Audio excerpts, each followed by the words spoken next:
கர்த்தருடைய சமூகத்திலே வந்திருக்கிற உங்களை இயேசுவின் நாமத்தினால் என வாழ்த்துகிறேன், வரவேற்கிறேன். Good morning to every one. நாம் கர்த்தருடைய வார்த்தையை இன்றைக்கு நாம் தியானிக்க போகிறோம். ஹல்லேலூயா. நாம் வேதத்தை எடுத்துக்கொள்வோம். Let's turn a Bible. Hallelujah. சங்கீதம் 34வது அதிகாரம் 1வது வசனம். லேப்ராடா ஷாங்தா லபூசியாரா. கர்த்தரை நான் எக்காலத்திலும் ஸ்தோத்தரிப்பேன், அவர் துதி எப்பொழுதும் என் வாயில் இருக்கும். கர்த்தரை நான் எக்காலத்திலும் ஸ்தோத்தரிப்பேன், அவர் துதி எப்பொழுதும் என் வாயில் இருக்கும். ஹல்லேலூயா. இந்த வார்த்தையை சங்கீதக்காரனாகிய தாவீது சொல்கிறார். கர்த்தரை நான் எக்காலத்திலும், அப்படி என்று சொன்னால் காலம் எக்காலத்திலும் என்று சொன்னால் எல்லா காலத்திலும். ஒரு காலம் உண்டு. சிரிக்க ஒரு காலம் உண்டு, அழுக ஒரு காலம் உண்டு, நட ஒரு காலம் உண்டு, நட்டதை பிடுங்க ஒரு காலம் உண்டு, விதைக்க ஒரு காலம் உண்டு, அறுக்க ஒரு காலம் உண்டு. எல்லா காலத்திலும் நான் கர்த்தரை ஸ்தோத்தரிப்பேன். எக்காலத்திலும். காலம் என்று சொல்வது மாறிக்கொண்டே இருக்கிறது. ஒரு மனிதனுடைய வாழ்க்கையில, நம்முடைய இந்த பூமியிலே வாழ்ந்து கொண்டிருக்கிறோம். எல்லாவற்றுக்கும் ஒரு காலம் இருக்கிறது. மழை பெய்வதற்கு ஒரு காலம் இருக்கிறது, பனி பெய்வதற்கு காலம் இருக்கிறது, வெயில் அடிப்பதற்கு ஒரு காலம் இருக்கிறது. இதே போல மனிதனுடைய வாழ்க்கையிலும் காலங்கள் மாறிக்கொண்டே இருக்கிறது, சூழ்நிலைகள் மாறிக்கொண்டே இருக்கிறது. சங்கீதக்காரனாகிய தாவீது சொல்கிறார், கர்த்தரை நான் எக்காலத்திலும் ஸ்தோத்தரிப்பேன். I will always glorify the name of the Lord. I always praise the name of the Lord. நான் எக்காலத்திலும் ஸ்தோத்தரிப்பேன். ஏன் இதை தாவீது சொல்கிறார் என்று சொல்லி நாம் பார்க்கலாம். இந்த ஸ்தோத்திரம் என்று சொல்வது, கர்த்தரை துதிப்பது என்று சொல்வது நம்முடைய வாழ்க்கையில் ஜெயத்தை கொண்டு வருகிறதா இருக்கிறது. தாவீதுக்கு அநேக எதிரிகள் இருந்தாங்க. இல்ல, இங்க இருக்கிறவங்க நிறைய பேருக்கு திருமணம் ஆகியிருக்கும். உங்களுடைய வாழ்க்கையில உங்களுடைய மாமனாரே உங்களை கொன்று போடுவதற்காக நினைத்தால் எப்படி இருக்கும் யோசித்து பாருங்க.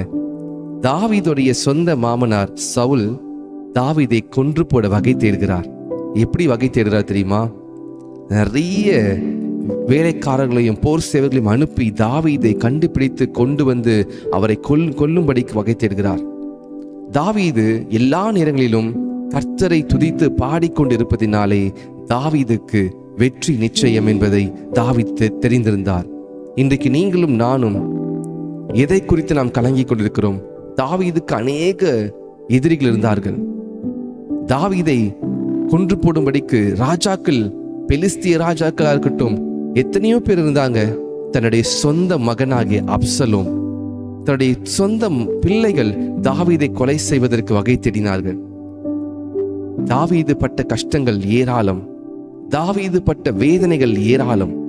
ஆனால் தாவீது சொல்கிறார், கர்த்தரை நான் எக்காலத்திலும் ஸ்தோத்தரிப்பேன், அவர் துதி எப்பொழுதும் என் வாயில் இருக்கும். ஹல்லேலூயா, ஹல்லேலூயா. இந்த வார்த்தையை நாம் ஒவ்வொரு நாளும் நம்முடைய வாழ்க்கையை நாம் செய்து பார்க்கலாம். இன்னொரு இடத்திலே சங்கீதம் 104 வசனத்திலே தாவீது சொல்கிறார், அவருடைய வாசல்களில் துதியோடும் அவருடைய பிரகாரங்களில் புகழ்ச்சியோடும் நான் நுழைவேன் என்று சொல்கிறார். Enter his gates with thanksgiving and his courts with praises. தாவீதுக்கு தெரியும், நான் கர்த்தருடைய சமூகத்திலே போக வேண்டும் என்று சொன்னால் எனக்குள்ளே துதி இருக்க வேண்டும். துதி இருந்தால்தான் நான் கர்த்தருடைய சமூகத்திலே நான் ஜெயத்தை பெற முடியும். நான் கர்த்தருடைய சமூகத்திலே நான் செல்ல முடியும். அவருடைய பிரசன்னத்தை மூட முடியும். இன்றைக்கு நாம் துதிக்கிறது கிறிஸ்தவர்கள் மத்தியிலே குறைந்து கொண்டிருக்கிறது. துதி என்று சொல்வது கர்த்தருடைய பிரசன்னத்தை வெளிப்படுத்தும். துதி என்று சொல்வது கர்த்தருடைய மகிமைக்குள்ளே நம்மை கொண்டு செல்லும். கர்த்தரை நான் எக்காலத்திலும் ஸ்தோத்தரிப்பேன். எந்த காலம் வந்தாலும் சரி, நான் கர்த்தரை ஸ்தோத்தரிப்பதை விட்டுவிட மாட்டேன். நான் அவரை துதித்துக் கொண்டே இருப்பேன். நம் தாவீதுடைய வாழ்க்கையை ஒரு எக்ஸாம்பிளா நாம் எடுத்துக்கொள்ள வேண்டும். We need to take as an example from the life of David. David was so successful because he always praised the Lord. நம்முடைய வேதத்திலே நமக்கு நன்றாய் தெரிந்த ஒரு 3 சம்பவங்களை நாம் பார்க்கலாம். முதலாவது, பவுலும் சீலாவும். பவுலும் சீலா என்று சொன்னால் பவுலுடைய மனைவி கிடையாது. அவரும் ஒரு ஆண். நிறைய பேர் நினைத்துப்பாங்க சீலா என்று சொல்லும் பொழுது அவர் அவருடைய மனைவி என்று சொல்லி. இல்லை, பவுலும் சீலாவும் சிறைச்சாலையில் அடைக்கப்பட்டிருக்கிறாங்க.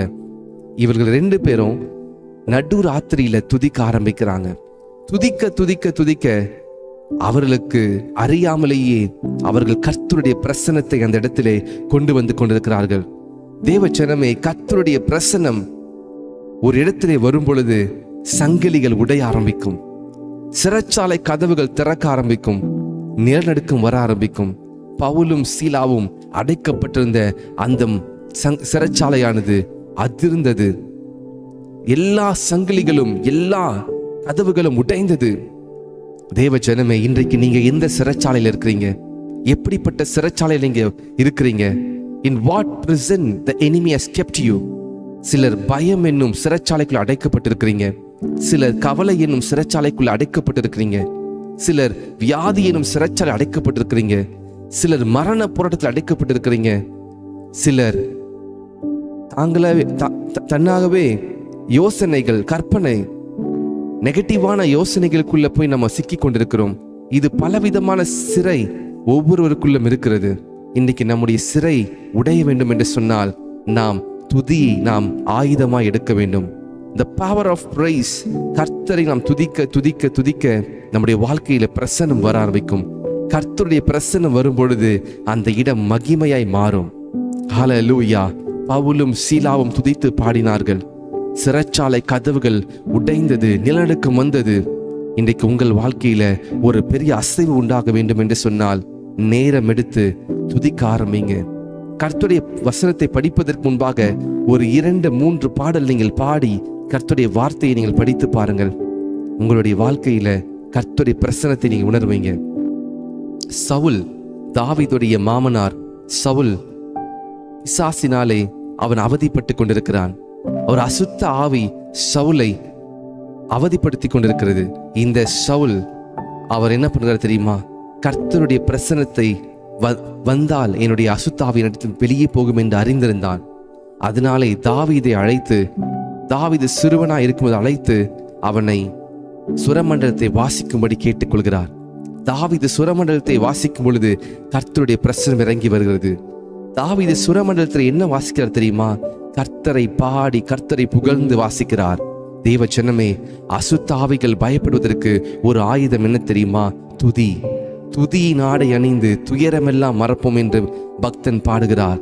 இன்றைக்கு நம்முடைய வாழ்க்கையில நாம் எப்படிப்பட்டதான காரியங்களை நாம் பேசுகிறோம்? உங்கள் வாயிலிருந்து ஒரு வல்லமையான ஒரு கருவி, ஒரு வல்லமையான ஒரு வெப்பன், அது எது தெரியுமா? பிரைஸ், துதி. நாம் நெகட்டிவாய் பேசுகிறத நாம் நிறுத்திட்டு நம் துதியினாலே நம்முடைய வாயை நிரப்பும் பொழுது கர்த்தர் நமக்காக யுத்தம் செய்கிறார். ஹல்லேலூயா, ஹல்லேலூயா. கர்த்தரை நான் எக்காலத்திலும் ஸ்தோத்தரிப்பேன். இந்த வசனத்தை நாம் படிக்கும் பொழுதே நம்முடைய வாழ்க்கையில அநேக காரியங்களிலே நமக்கு ஒரு தெளிவு உண்டாகும். நாம் படித்து தியானிக்க தியானிக்க நான் எல்லா காலத்திலும் ஸ்தோத்தரிப்பேன், எல்லா காலத்திலும் நான் ஸ்தோத்தரிப்பேன். I will always praise the Lord. இரண்டாவதாக, யோசபாத் என்னும் யூதாவின் ராஜா, அவன் மிகவும் பயந்து நிற்கிறான். ஏனென்றால் மோவாபியர்களும் அம்மோனியர்களும் சேயீர் மலை தேசத்தார் 3 ராஜாக்கள் இந்த யோசபாத் அரசாண்டு கொண்டிருந்த இந்த யூதாவை சுற்றிலும் வளைத்து விட்டார்கள். இந்த யூதா தேசத்தை முழுவதுமாக கைப்பற்றுவதற்கு லட்சக்கணக்கான எதிரிகள் இந்த யூதாவை சூழ்ந்து கொண்டார்கள். யோசபாத் ராஜா என்ன செய்தார் தெரியுமா? கர்த்தரை நோக்கி விண்ணப்பம் பண்ணினார். விண்ணப்பம் செய்துவிட்டு இப்பொழுது யோசபாத் ராஜா கர்த்தரை துதிக்கிற ஆசாரியர்களை, கர்த்தரை துதிக்கிறவர்களை அவனுடைய படைகளுக்கு முன்பாக நிறுத்தி படைகளிலே கர்த்தரை துதிக்க வைக்கிறார். எல்லாரும் படைகளுக்கு முன்பாக யானைப்படை, குதிரைப்படை அப்படி வைத்திருப்பாங்க. ஆனா இந்த யோசபாத் ராஜாவுக்கு தெரியும், கர்த்தரை நம்புங்கள், அப்பொழுது நிலைப்படுவீர்கள். தீர்க்கதரிசி நம்புங்கள், அப்பொழுது சித்தி பெறுவீர்கள் என்று சொல்லி 2 நாளாகமும் 20-20ஆம் அதிகாரத்திலே அவன் சொல்லுகிறான். இந்த ராஜாவுக்கு ராஜாவா இருந்தும் தன்னுடைய பலத்தில் சார்ந்திராமல் அவன் கர்த்தரை துதிப்பதினாலே கர்த்தருடைய பட்டயம் பாளையத்துக்குள் இறங்கி வரும் என்பதை நன்கு அறிந்திருந்தான். தேவ ஜனமே, இன்றைக்கு உங்க வாழ்க்கையிலும் உங்களுடைய சுற்றி இருக்கவங்க வாழ்க்கையிலும் எப்படிப்பட்டதான பிரச்சனைகள் இருக்குதுன்னு யோசித்து பாருங்க. இன்னைக்கு என்னுடைய வாழ்க்கையில ஒரு பிரச்சனை வரும் பொழுது நான் அவரை நோக்கி நான் புலம்புகிறேனா? அல்லது நான் கர்த்தரை துதிக்கிறேனா என்று சொல்லி ஒரு கேள்வி நான் கேட்க வேண்டும். ஒரு ஊழியக்காரர் அவருக்கு ஒரு தேவை என்று சொன்னால், அவருக்கு ஒரு பிரச்சனை என்று சொன்னால், அவருடைய கிட்டார் எடுத்துக்கொண்டு அவருடைய ரூம்குள்ள போயிடுவாராம். அவருக்கு ஒரு பண தேவைப்படுகிறது என்று சொன்னால் அந்த கிட்டார் எடுத்து அந்த ரூம்குள்ள போய் கதவை பூட்டிக் கொள்வாராம். அவர் பாட்டு கர்த்தரை பாடிக்கொண்டே இருப்பாராம். 1 மணி நேரம், 2 மணி நேரம், 3 மணி நேரம் பாடிட்டே இருப்பாராம். துதிச்சு துதிச்சு துதிச்சு அவர் பாடிக்கொண்டிருக்கும் பொழுது அவர் என்ன தேவை அவருக்கு இருந்ததோ அந்த தேவை அவருக்கு நிறைவேறுமாம். பண தேவையா இருந்தால் திடீரென்று யாராவது ஒரு கொரியர் வந்து ஒரு செக்கு கொடுப்பாங்களாம். அந்த செக்ல பார்த்து அவருக்கு எவ்வளவு பணம் தேவைப்பட்டதோ அந்த பணம் அதில் இருக்குமாம். தேவச்சனமே, நம்முடைய வாழ்க்கையில துதியை நாம் ஒரு ஆயுதமாய் எடுப்பதை இன்றைக்கு அதை மறக்காமல் எடுப்போம். துதி என்று சொல்வது கர்த்தருடைய பிரசன்னத்தை நம்முடைய வாழ்க்கையில் இறக்கும். 3ஆவதாக, எரிகோ கோட்டை. இஸ்ரவேல் ஜனங்கள் கானானை சுதந்தரிப்பதற்கு தடையாய் இருந்தது எரிகோ கோட்டை. இந்த எரிகோ கோட்டை எப்படி இருக்கும் என்று சொன்னால், பயங்கர பெரிய மதில் அதை சூழ்ந்திருக்கும். அதில் மதில் மேலே 2 ரதங்கள் ஓடத்தக்கதான அகலம் கொண்டது. இந்த எரிகோ கோட்டை எப்பொழுதும் பாதுகாப்பு நிறைந்ததாக இருக்கிறது. இஸ்ரவேல் ஜனங்கள் எரிகோ கோட்டையை பிடிக்க வேண்டும் என்று சொன்னால் பயங்கர ஆயுதங்களை வைத்திருக்க வேண்டும். அவர்கள் மாடர்ன் எக்யூப்மெண்ட்ஸ் அதெல்லாம் வைத்திருக்கணும். ஆனால் அவங்ககிட்ட அது கிடையாது. யோசுவா சொல்லுகிறார், நாம் எரிகோ கோட்டையை 7 முறை சுற்றி வரப்போகிறோம். 7வது முறை 7 முறை சுற்றி வந்து நாம் ஆர்ப்பரிக்க போகிறோம், கர்த்தரை துதிக்க போகிறோம் என்று சொல்லி யோசுவா சொன்னதை இஸ்ரவேல் ஜனங்கள் எரிகோ கோட்டையை 1வது நாள் சுற்றி வந்தார்கள். 1வது நாள் சுற்றி வரும் பொழுது எரிகோ கோட்டை அப்படியே தான் இருந்தது. ஜனங்களுக்கெல்லாம் கேள்வி வந்திருக்கலாம், இதை எரிகோ கோட்டை சுற்றி வருவதனாலே என்ன நடக்கப் போகிறது என்று சொல்லி. 2வது நாள், 3வது நாள், 4வது நாள், 5வது நாள், 6 நாளும் எரிகோ கோட்டை அப்படியே இருக்கிறது. இப்பொழுது யோசுவா சொல்கிறார், இன்றைக்கு 7வது நாள், இது கர்த்தருடைய நாள். 7 முறை சுற்றி எக்காலங்களை ஊதி ஆர்ப்பரியுங்கள் என்று சொல்லி அவர்கள் 7 முறை சுற்றி எக்காலங்களை ஊதும் பொழுது எரிகோ கோட்டை அது இடிந்து விழுந்தது. எரிகோவின் ராஜாவிற்கே ஆச்சரியம் என்ன தெரியுமா? இப்படிப்பட்ட தேவன் இருக்கிறாரா? இஸ்ரவேல் ஜனங்களை நடத்தி வந்த தேவன், அவர் கத்தியின்றி எந்த சண்டையும் இன்றி எரிகோ கோட்டையை இடிந்து விழுவதற்கு துதி ஒரு ஆயுதமாக பயன்படுத்துகிறார்களே. தேவ ஜனமே, உங்களுக்கும் எனக்கு ஒரு தேவன் இருக்கிறார். அவர் அசாதாரணம் உள்ளவர். அவர் அசாத்தியங்களை செய்கிறவர். அசாத்தியங்கள் எல்லாம் சாத்தியமாகும் நாம் துதிக்கும் பொழுது. இன்னைக்கு எத்தனை பேருடைய வீட்டில் பாடல் புத்தகம் இருக்கிறது? இன்னைக்கு எத்தனை பேர் நாம் பாடலை பாடி கர்த்தரை துதிக்கிறோம்? நாம் இன்றைக்கு கையில் எடுப்போம். உங்களுக்கு ஒரு ஆயுதம் இருக்கிறது. You have a weapon with you. You have a weapon. அந்த ஆயுதம் என்ன தெரியுமா? துதி. இன்னைக்கு உங்களுக்கு வேலை இல்லையா? இன்னைக்கு நீங்க பண கஷ்டத்துல இருக்கிறீங்களா? இன்னைக்கு நீங்க சோர்ந்து போயிருக்கிறீங்களா? உங்க குடும்பத்துல பிரச்சனையா?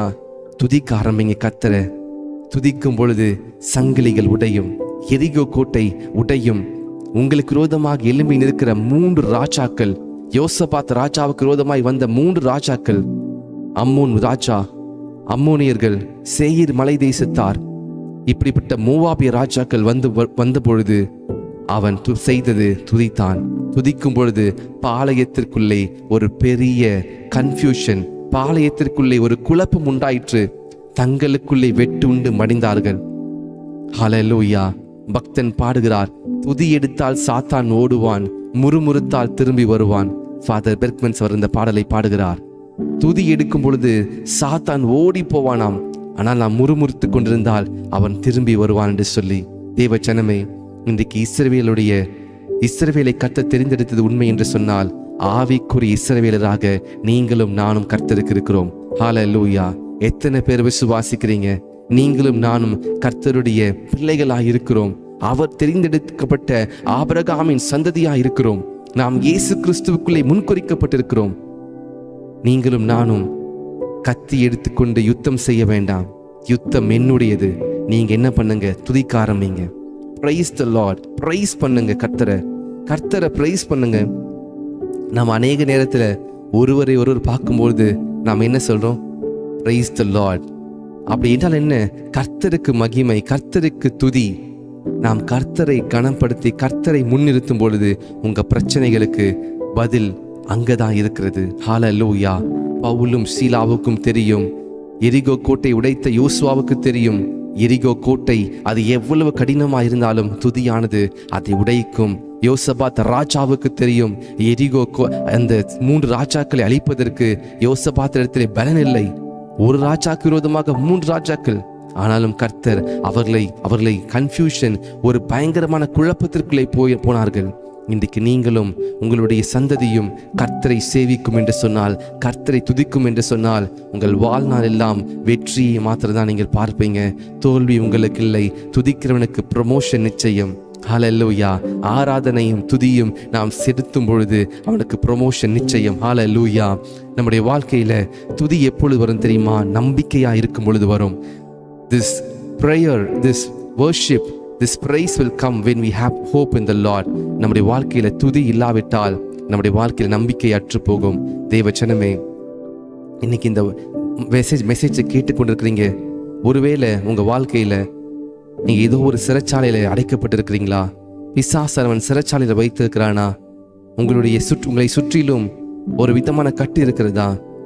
நீங்க ஜெபிக்கிறீங்க, அதே சமயத்துல துதியையும் நீங்கள் சேர்த்து செய்யுங்க. துதித்து பாருங்கள் கர்த்தரை. துதியானது சிறைச்சாலை கதவை திறக்கும். 2வது, துதியானது எரிகோ கோட்டை உடைக்கும். 3வது, துதி எதிரிகள் மத்தியிலே ஒரு குழப்பத்தை உண்டு பண்ணும். 4வது, துதியானது அது சுகத்தையும் அது விடுதலையும் உண்டு பண்ணும். 5வது, துதியானது கர்த்தருடைய பிரசன்னத்தை கொண்டு வரும். அவருடைய மகத்துவத்தை உங்கள் மத்தியிலே கொண்டு வரும். ஹல்லேலூயா. பிரதர், கர்த்தர் இந்த வார்த்தையை கொண்டு என்னோடு பேசுகிறார் என்று சொல்லுகிறவர்கள் யாராவது இருப்பீர் என்று சொன்னால் நீங்கள் காமெண்ட்ல தெரியப்படுத்துங்க. இன்னைக்கு நீங்க போய்கொண்டிருக்கிற சூழ்நிலை அது நிரந்தரம் கிடையாது. நீங்கள் துதிக்கும் பொழுது அந்த துதியானது உங்களுடைய பிரச்சனைகளுக்கு தீர்வை உண்டு பண்ணும். ஹல்லேலூயா. கர்த்தர் என்னோடு பேசுகிறார். இந்த வார்த்தை எனக்கான வார்த்தை. நான் துதிக்கிறதை நான் மறந்திருக்கிறேன். இனிமேல் துதிக்க ஆரம்பிக்க போகிறேன். ஒரு நாளைக்கு 1/2 மணி நேரமாவது நான் ஒரு 5 பாடலை பாடி துதிக்க ஆரம்பிக்க போகிறேன் என்று சொல்கிறவர்கள் யாராவது இருப்பீங்க என்று சொன்னா நீங்கள் காமெண்ட்ல தெரியப்படுத்துங்க. ஹல்லேலூயா. ரபா சாகா லஹா தியாரா லே ஷியாது லே மஹாந்தோஷ் எல் ராடௌஷியா ரக லே பிரஹாசோ. ஹல்லேலூயா. ஹல்லேலூயா. Thank you Jesus. Thank you Jesus. Thank you Jesus. துதிங்க. துதிதான் பெரிய ரகசியம். ஹல்லேலூயா. லேசியா ராலுடா ஹம்ருடோஷ் பிராதிகே லே மஹாண்டோஷ். துதியானது உங்களுடைய சிறைச்சாலை கதவை உடைக்கும். துதியானது எரிகோ கோட்டைகளை தகர்க்கும். துதியானது உங்களுடைய சத்துருக்கள் மத்தியிலே குழப்பத்தை உண்டு பண்ணும். துதியானது உங்கள் வாழ்க்கையில சுகத்தையும் விடுதலையும் கொண்டு வரும். 5வது, நீங்கள் துதிக்கும் பொழுது, கர்த்தரை துதிக்கும் பொழுது அவருடைய பிரசன்னம் இறங்கி வரும். லீ சஹாதியாரா. ஹல்லேலூயா. அநேகருடைய வாழ்க்கையில நீங்க துதிக்கிறதுக்கு ஆரம்பிக்க போறீங்க. இத்தனை நாள் உங்கள் வாயில் இருக்க வல்லமையை நீங்க மறந்துட்டீங்க. நீங்க நினைச்சு கொண்டிருந்தீங்க, நான் இதை செய்யணும், கஷ்டப்பட்டு அதை செய்யணும்னு சொல்லி. இல்ல, எரிகோ கோட்டையை உடைக்க வேண்டும் என்று சொன்னால் பல 100 வருடங்களாக இருக்கும். ஆனால் 7 நாள் 7 days it took for the walls of Jericho to be collapsed. உங்கள் வாழ்க்கையில எரிகோவின் கோட்டைகள் உடைவதற்கு 1 நாள் போதும். ஹல்லேலூயா. கர்த்தர் உங்களுடைய வாழ்க்கையில அவர் விடுதலை கொடுப்பார். சங்கிலிகள் அடைத்து வைக்க முடியாது. சிறைச்சாலை கதவுகள் உங்களை அடைத்து வைக்க முடியாது. ஏனென்றால் நீங்கள் கர்த்தருக்குள்ளே அவருடைய பிரசன்னத்தை உடையவர்களாக இருக்கிறீங்க. ஹல்லேலூயா. ஹல்லேலூயா. நாம் கண்களை மூடி ஜெபிக்கலாமா? இன்னைக்கு ஒப்பு கொடுத்த, இன்னைக்கு கர்த்தரினோடு பேசினார் என்று சொன்ன உங்களுடைய வாழ்க்கையில இன்னைக்கு துதியை நீங்கள் ஆயுதமாய் தரித்துக் கொள்ளுங்கள். துதியை வஸ்திரமாய் தரித்துக் கொள்ளுங்கள். தாவீது சொல்கிறார், கர்த்தரை நான் எக்காலத்திலும் ஸ்தோத்தரிப்பேன். கர்த்தரை நான் எக்காலத்திலும் ஸ்தோத்தரிப்பேன். I will always praise the Lord. அவர் துதி எப்பொழுதும் என் வாயில் இருக்கும். நன்றி ஆண்டவரே, நன்றி ஆண்டவரே. லீசா ராகா மாரோடோஷே பரலோக பிதாவே, இந்த வார்த்தையை கேட்டுக்கொண்டிருந்த இந்த வார்த்தையின்படி நாங்களும் இன்றைக்கு துதிக்க போகிறோம் என்று தீர்மானம் எடுத்த ஒவ்வொரு சகோதரர்களுக்காகவும் சகோதரிகளுக்காகவும் ஜெபிக்கிறேன். ஆண்டவரே, எங்கள் வாழ்க்கையில பிசாசானவன் ஆண்டவரே எரிகோ கோட்டைகளை எங்களுக்கு முன்பாக வைத்து நீர் வைத்திருக்கிற ஆசீர்வாதங்களை சுதந்திரிக்க முடியாதபடிக்கு தடை செய்து வைத்திருக்கிறான். ஆனால் இன்றைக்கு நாங்கள் துதிக்கும் பொழுது எரிகோ கோட்டைகள் உடைய ஆரம்பிக்கும். நாங்கள் துதிக்கும் பொழுது எங்களை கட்டி வைத்திருக்கிற அந்த சிறைச்சாலையிலே ஒரு அசைவு உண்டாக போகிறது. சங்கிலிகள் உடைக்க போகிறது. ராகா தூ ராபாசியா. அப்படியே ஜெபிக்க ஆரம்பிங்க. இன்றைக்கு கர்த்தர் ஒரு ரகசியத்தை நமக்கு சொல்லி கொடுத்திருக்கிறார். God has taught us a secret weapon. Praise, worship is a weapon to break all the shackles of the enemy. Masaku rala mahandosh radu sheke libra hado elisa kela mariada. யோசபாத் ராஜாவுக்கு தெரிந்ததே, ஓய் துதிக்கும் பொழுது, துதிக்கிற ஆசாரியர்களை, துதிக்கிறவர்களை முன்பாக வைக்கும் பொழுது இஸ்ரவேல் மத்திக்கு அந்த பாளையத்திலே ஒரு குழப்பம் உண்டாகும், இஸ்ரவேலுக்கு ஜெயம் உண்டாகும் என்று சொல்லி இன்றைக்கு ஆண்டவரே நாங்களும் யோசபாத் ராஜாவை போல, தாவீதை போல, பவுலும் சீலாவையும் போல, யோசுவாவை போல துதிக்கிற ஜனங்களாய் எங்களை மாற்றுவீராக. துதியானது எங்கள் வாழ்க்கையில ஜெயத்தை கொண்டு வருகிறதே. துதியானது உம்முடைய பிரசன்னத்தை கொண்டு வருகிறதே. துதியானது எங்களுக்கு சுகமும் எல்லா வியாதியிலிருந்து விடுதலையும் கொண்டு வருகிறதே. ராகா லாது ரபாசியாரா லேப்ராடோஷே மாஸ்யாக்தா லீப்ரஹாடோஷியா. ஆண்டவரே துதி நாடையை அணிந்து ஆண்டவரே எங்கள் வாழ்க்கையிலுக்கு எல்லா பிரச்சனைகளையும் ஆண்டவரே நாங்கள் ஜெயிக்க உதவி செய்ய போவதற்காக நன்றி. இந்த வார்த்தையை கேட்டுக்கொண்டிருந்த ஒவ்வொரு ஜனங்களுடைய இருதயத்திற்குள்ளே இன்னைக்கு இந்த ரகசியம் ஆழமாய் பதிந்ததற்காய் நன்றி அப்பா. ஒவ்வொருவரும் ஒரு நாளைக்கு குறைந்தது ஒரு 15 அரை மணி நேரமாவது ஒதுக்கி துதிக்க ஆரம்பிக்கட்டும் ஆண்டவரே. அவர்கள் பிரச்சனைகள் எல்லாம் பார்க்காதபடிக்கு பிரச்சனைக்கு முன்பாக துதியை அனுப்புகிறார்களே. லீகா ரூடா ஹந்தோ ரேபாசியா. யோசபாத் ராஜா பிரச்சனைக்கு முன்பாக துதி அனுப்பினான். யோசுவா தனக்கு முன்பாக இருந்த எரிகோக்கு முன்பாக துதி அனுப்பினான். தாவீது தனக்கு முன்பாக இருந்த விரோதிகளுக்கு முன்பாக துதி அனுப்பினான். பவுலும் சீலாவும் துதியை அவர்கள் ஆயுதமாய் வைத்திருந்தார்களே. ஆண்டவரே எங்கள் வாழ்க்கையில ஆண்டவரே சங்கிலிகளிலே அடைக்கப்பட்டிருக்கிறதை போல இருக்கிறோம். இன்றைக்கு விடுதலை கொடுப்பதற்காய் நன்றி. லீப்ரா டோசே ராகா து ராடாமா ஸ்யாரபாசயா லேசியாந்து சம்து ராகலா ஹாடோஷே. உம்முடைய பிரசன்னம் ஆண்டவரே இந்த ஜெபத்தில் இருக்கிற ஒவ்வொரு மேலும் இறங்கி கொண்டிருப்பதற்காய் நன்றி. உம்முடைய பிரசன்னத்தினால் நிரப்புவதற்காய் நன்றி. இந்த வார்த்தை இருதயத்திற்குள்ளே ஊடுருவி அவர்கள் சிந்தனையை மாற்றுவதற்காய் நன்றி. தாழ்த்தி அர்ப்பணிக்கிற ஆண்டவரே வந்த ஒவ்வொருவருக்காய் நன்றி. இந்த வார்த்தையை ஆஃப்லைன்ல கேட்க போகிற ஒவ்வொருவருக்காய் நன்றி செலுத்துகிறேன். எங்களோடு பேசினதற்காய் நன்றி. உடைய நாமம் மகிமைப்படுவதாக. இயேசு கிறிஸ்துவின் நாமத்தில் ஜெபிக்கிறோம் நல்ல பிதாவே. ஆமேன், ஆமேன், ஆமேன். என் ஆத்துமாவே கர்த்தரையே ஸ்தோத்திரி. என் முழு உள்ளமே கர்த்தருடைய பரிசுத்த நாமத்தை ஸ்தோத்திரி. என் ஆத்துமாவே கர்த்தரையே ஸ்தோத்திரி. கர்த்தர் செய்த சகல உபகாரங்களையும் மறவாதே. ஆமேன், ஆமேன், ஆமேன். பரமண்டலத்தின் நல்ல பிதாவே, உம்முடைய நாமம் பரிசுத்தப்படுவதாக. உம்முடைய ராஜ்யம் வருவதாக. உம்முடைய சித்தம் பரமண்டலத்தில் செய்யப்படுவது போல பூமியிலும் செய்யப்படுவதாக. எங்களுக்கு வேண்டிய ஆகாரத்தை இன்று எங்களுக்கு தாரும். எங்கள் கடனாளிகளுக்கு நாங்கள் மன்னிக்கிறது போல எங்கள் கடன்களை எங்களுக்கு மன்னியும். நாங்கள் சோதனைக்குட்பட பண்ணாதபடிக்கு தீமின் ரட்சித்துக் கொள்ளும். ராஜ்யம் வல்லமையும் மகிமையும் என்றென்றைக்கும் உடையவைகளே. ஆமேன், ஆமேன், ஆமேன். ஹல்லேலூயா, ஹல்லேலூயா, ஹல்லேலூயா. God bless you. கர்த்தர் தாமே உங்களை ஆஸ்வதிப்பாராக. தொடர்ந்து துதிக்க ஆரம்பிங்க. இன்னைக்கு எடுத்த தீர்மானத்தை நீங்கள் மறக்காதீர்கள். God bless you, God bless you, God bless you. Hallelujah. Rabba sia ramandosh le sia lahadosh. God bless you, God bless you. கர்த்தர் தாமே உங்களை ஆஸ்வதிப்பாராக. Hallelujah, hallelujah. Sister Ganga James, God bless you. Brother David John, God bless you. Brother Alan Jones, Sister Jerlyn, God bless you. Thank you for joining. Brother Anthony Lutz, God bless you. May the Lord be with you and guide you. Rakato rodo sele mahanturosh. Sister Padmavati, Sister Brother Dylan, God bless you. Sister Monica Shani, God bless you. Sister Somasri Geeta, God bless you. Brother David John, God bless you. Sister Malini Arun, thanks for joining, God bless you. Hallelujah. Sister Amrita, we pray for you. Sister Pungodi Chandrasekhar, God bless you. Hallelujah. துதியின் ஆடை அணிந்து நம்முடைய வாழ்க்கையில் எல்லா காரியங்களையும் ஜெயமாய் மாற்றுவோம். Hallelujah. Sister Jennifer Diana, Sister Shiny Roslyn, God bless you. Sister Dora, God bless you. Sister Swarna Singammalam, God bless you. Hallelujah. Rakha tu rabasiara O ரேடே Cayley சியாரமாண்டோஷ். கர்த்தர் நல்லவர், அவர் கிருபை என்றும் உள்ளது, அவர் கிருபை என்றும் உள்ளது.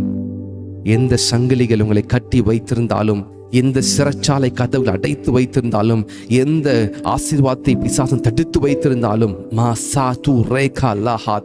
ஆண்டவரை என் ஜனங்களை நீர் விடுதலையாக்க உண்மையுள்ளவராய் இருப்பதற்காய் நன்றி. ரேபாஸ்